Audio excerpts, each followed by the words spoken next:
A chamada questão oriental constituiu, por excelência, o eixo em torno do qual giraram as tensões diplomáticas e militares do século XIX, particularmente as que culminaram na Guerra da Crimeia. Ela não se restringia a uma disputa territorial ou a um contencioso religioso. Era antes o problema de fundo representado pela lenta agonia do Império Otomano e pelas ambições que sua decadência despertava entre as potências europeias. O Império Otomano, outrora o terror das monarquias cristãs, perdera desde o século XVIII sua coesão interna, sua energia militar e sua capacidade de modernização. A vastidão de suas possessões, que se estendiam dos Balcãs à Síria e do Egito às margens do Cáucaso, tornara-se um fardo insustentável.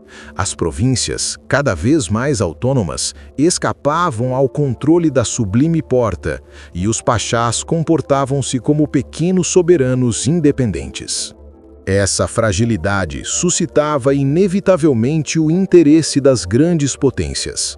À medida que o império do sultão se enfraquecia, Londres, Paris, Viena e São Petersburgo buscavam garantir, cada qual, a sua parte na administração ou influência sobre os territórios otomanos. O colapso do doente da Europa ameaçava assim não apenas o equilíbrio político, mas a própria paz continental. Desde o Congresso de Viena, 1815, a Europa vivera sob o princípio da concertação, isto é, de uma harmonia entre as grandes potências destinada a preservar o status quo. Contudo, a questão otomana punha à prova essa harmonia, pois implicava a definição de um herdeiro natural de suas possessões e o controle dos estreitos que ligam o Mar Negro ao Mediterrâneo, uma rota vital tanto para o comércio britânico quanto para o expansionismo russo. Nicolai I, autocrata de São Petersburgo, via o Império Otomano como uma estrutura moribunda que sobrevivia apenas pela complacência das demais potências. Em sua correspondência com o embaixador britânico Hamilton Seymour, chegou a propor uma espécie de partilha antecipada, comparando o império a um homem enfermo prestes a expirar, cujo espólio deveria ser sabiamente partilhado. Tal linguagem, impregnada de cinismo político, alarmou profundamente os estadistas europeus. Londres, em particular, via na perspectiva de uma presença russa nos Dardanelos uma ameaça direta às comunicações com a Índia, a joia de sua coroa imperial. A Grã-Bretanha, tradicionalmente defensora da integridade otomana, considerava o equilíbrio no Mediterrâneo essencial à manutenção de sua hegemonia marítima. A França, embora movida por interesses distintos, compartilhava a preocupação de conter o ímpeto russo. Napoleão III, ansioso por consolidar seu regime e reviver a glória do Primeiro Império, vislumbrava na defesa dos lugares santos uma oportunidade de galvanizar o sentimento nacional e restaurar a influência francesa no Oriente.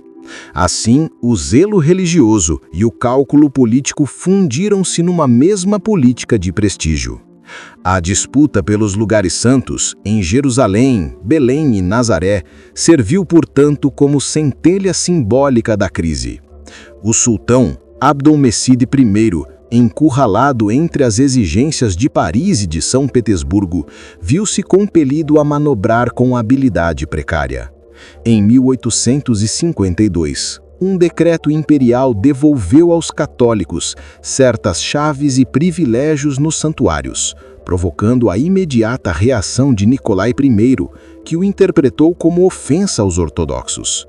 A partir desse episódio, o czar intensificou sua pressão sobre o governo otomano, exigindo o reconhecimento formal da Rússia como protetora dos cristãos ortodoxos em todo o território do sultão. Tal pretensão ultrapassava, em muito, o âmbito religioso, configurando uma ingerência política direta nos assuntos internos do império. A recusa otomana tornou-se inevitável. Para sustentar sua posição, Nicolai I enviou a Constantinopla uma missão diplomática chefiada pelo príncipe Alexander Menshikov, homem de temperamento ríspido e altivez característica dos altos dignitários russos. Suas instruções eram claras: obter concessões plenas ou romper relações. O tom intransigente de sua missão, contudo, despertou desagrado não apenas entre os ministros otomanos, mas também entre os observadores ocidentais. O sultão, aconselhado por representantes britânicos e franceses, recusou as exigências russas. Essa recusa marcou o rompimento das negociações e abriu caminho para a intervenção militar. Ao abandonar Constantinopla em maio de 1853, Menshikov deixava atrás de si uma atmosfera carregada, prenúncio de guerra iminente. Nicolai I, sentindo-se ultrajado, reagiu com firmeza e ordenou a ocupação dos principados do Danúbio, Moldávia e Valândia, sob pretexto de obter garantias temporárias, até que o sultão cedesse. A invasão, ocorrida em junho de 1853, foi um desafio direto à soberania otomana e um ato de provocação deliberada às potências ocidentais. Em Londres e Paris, as chancelarias debatiam a melhor resposta. Lord George Hamilton Gordon, quarto conde de Aberdeen, chefe do gabinete britânico, ainda nutria esperança de conciliação, temendo os custos de uma guerra. Napoleão III, ao contrário, via na intervenção um meio de reforçar sua posição europeia e atrair o apoio da Grã-Bretanha. Ambos, contudo, enviaram frotas ao Mediterrâneo Oriental como demonstração de força. Enquanto isso, a Áustria e a Prússia adotavam atitude cautelosa.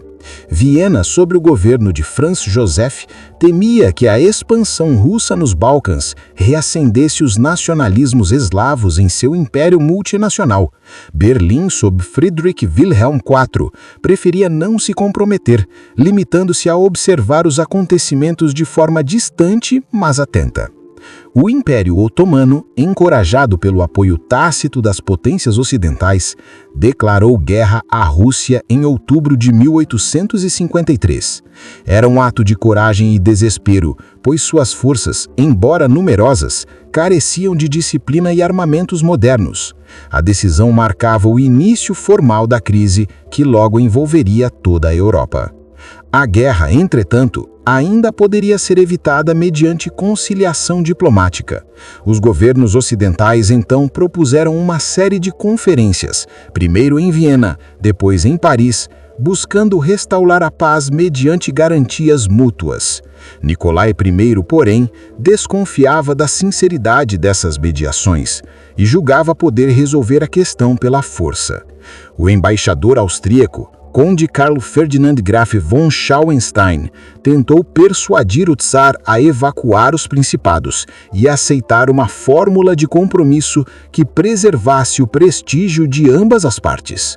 A proposta, entretanto, foi rejeitada, pois Nicolai considerava as concessões uma humilhação. Seu espírito autocrático, avesso à diplomacia, inclinava-se sempre à imposição. A recusa russa reforçou a aproximação entre França e Grã-Bretanha, que até então mantinham rivalidades coloniais e políticas. Pela primeira vez desde as guerras napoleônicas, os dois países vislumbravam uma causa comum: a defesa do equilíbrio europeu contra a prepotência de São Petersburgo. Essa aliança seria decisiva para o desenrolar do conflito. A questão oriental, assim, transformou-se em dilema diplomático, em confronto moral e ideológico. A Rússia apresentava-se como defensora da fé ortodoxa e da legitimidade monárquica. A França e a Grã-Bretanha como guardiãs da civilização e da liberdade dos povos.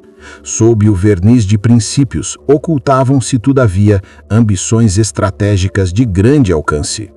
O prelúdio da Guerra da Crimeia, portanto, não foi apenas um episódio de tensão entre impérios, foi a colisão de dois mundos em transição.